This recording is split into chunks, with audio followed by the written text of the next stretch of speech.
Hi everyone, welcome back to the Class D11 PC YouTube channel, and in today's video I'm going to be doing another review and running video. It's been a while since I last did one of these, but I've got a new video for you today, and I'm going to be taking a look at the Bachmann Class D11 Mons in the Great Central Line green livery.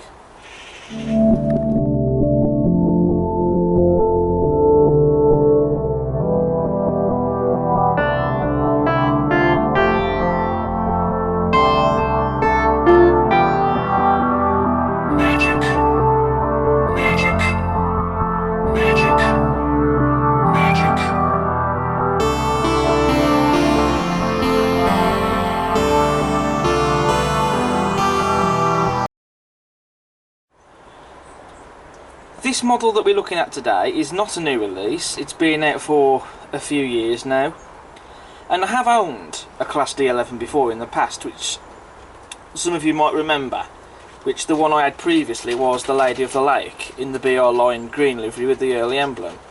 However, I sold that model off ages ago, because when this model was first announced I did plan to get it, but I never bought it. And so only recently, a week ago, I was browsing the internet to see if I could get one of these. There was only two places where I could get one from, which both only had one left in stock. There was Malk's Models, and then there was Trident Trains, which was selling it for the cheapest price at 148 quid. So I bought it online, and then I had a telephone call from Richard over at Trident Trains telling me that he did have this in stock, and the rest is history. I bought the model and here it is, and it's just arrived in the post, and I am really excited to look at this and get it down on the layout. So we're going to do that now.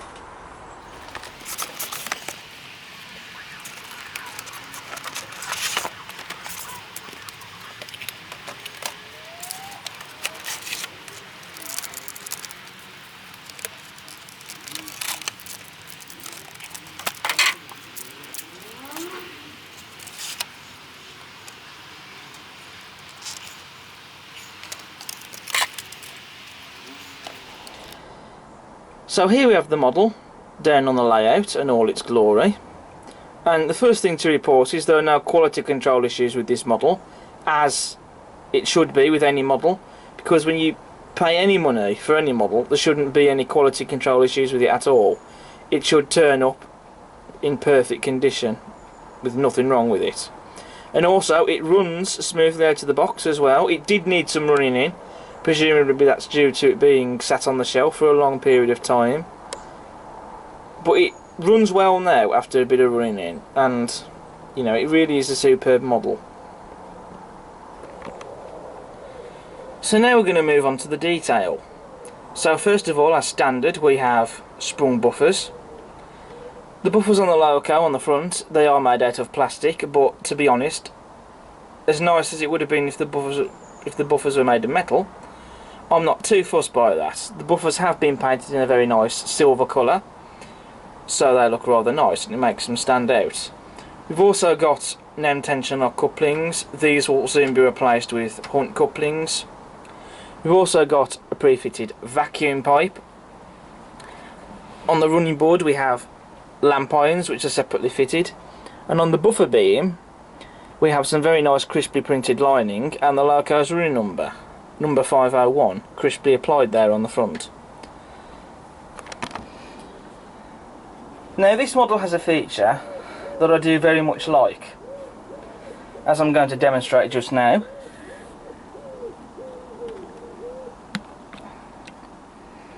The smokebox door opens, and as you can see in there, you've got all the detail, blast pipe and the boiler tubes and all the rest of the detail that you see in there. I know obviously you're never going to see that most of the time when you're running the model, but when this model is sat on shed, it is still a very nice feature, because what you can do then is have the smokebox door open and you can put a driver or a fireman standing on the loco, and so that way it looks like they're cleaning out the locomotive after its day's work. So I do very much like that feature, and that's something I do have on a number of other Bachmann models that I have as well. And also sticking with the smokebox door, we have the smokebox door pin dart, which has been painted in a chrome colour, as well as a separately fitted handrail finished in a chrome colour, as well as a separately fitted lamp iron on the top. We also do get a separately fitted metal handrail running down alongside the boiler. That is finished in a chrome colour as well. And also, even the handrail that you see on the running board just here, that's also finished in a chrome colour, and that looks superb. Under the boiler we have some visible daylight, and just look at all the inside motion detail that's there, and that's been painted. It doesn't move, but it doesn't really need to, but the fact it's there and it's been painted, you know, that really does help the model to stand out and make it more detailed. And especially to look at it when the model's running around the layout, or even if it's just sat on shed right now, you know, that is a stunning bit of detail. We do get some very nice rivet detail on the smoke box and on the running board. And also we get some painted pipework detail just here, as well as a builder's plate which is being crisply printed, and that does look really nice. But you do get extra one supplies with the model, so you can fit that if you want. It's entirely up to you. We have the whistle and the safety valves, and they've been made out of turned brass, and they look fantastic. We've also got glazing in the cab windows as well. On the cab sides and on the end of the cab we have separately fitted handrails finished in a chrome colour. And turning our attention to the interior of the cab, just look at this. As per the prototype, the cab floor is made of wood, and that's been painted, and just look at the detail on that. The inside of the cab has been painted a cream colour, but also just get a look at all the detail that's been painted inside the cab. The regulator, the gauges, the dials, etc., the lever, it's all painted, it's all there, it's all painted, and it's always a pleasure to see, to be able to see the painted cab interior details on these models, because it just adds to the detail and the realism of these models, and it just looks absolutely superb. Moving on to the tender, we have the footsteps. We've got metal wheels on the tender. On the frames we've got some very nice rivet detail, as well as axle boxes and springs. We also do get separately fitted handrails on the tender, and again they are finished in a chrome colour. The coal load in the tender is also removable, which I'm going to demonstrate for you now.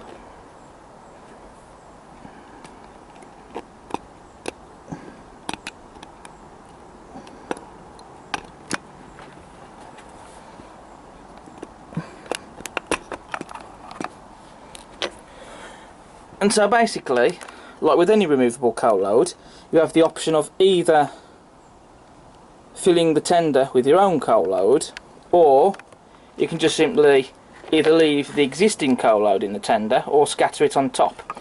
And the coal load that you get with a tender is made out of metal, and that's so that the tender on this model does have some weight in it. Moving to the rear of the tender, again on the rear we've got separately fitted handrail finished in a chrome colour, separately fitted lamp irons. We also have a pre-fitted vacuum pipe, and again, just like on the front of the Loco, we got sprung buffers which are painted in a silver colour, and these ones are made of metal, and that's because that Bachmann don't make the oval buffers out of metal, they're made out of plastic. Now we come on to the livery application for the model, and I have to say the Great Central Line green livery is absolutely gorgeous. The reason I wanted it in this livery is because up until now I did not have a locomotive in this livery. And so I bought it because it's something different for both the layout and the fleet. And I just think it's superb. It's the correct shade of green all round on both the wheels, the locomotive and the tender. And also the lining on this model is absolutely gorgeous. And in my opinion, I think it really does lift the livery and set it off very nicely. It's crisp lining all round, not just on the wheels but on the boiler bands, the wheel arches and the cab sides and the tender sides.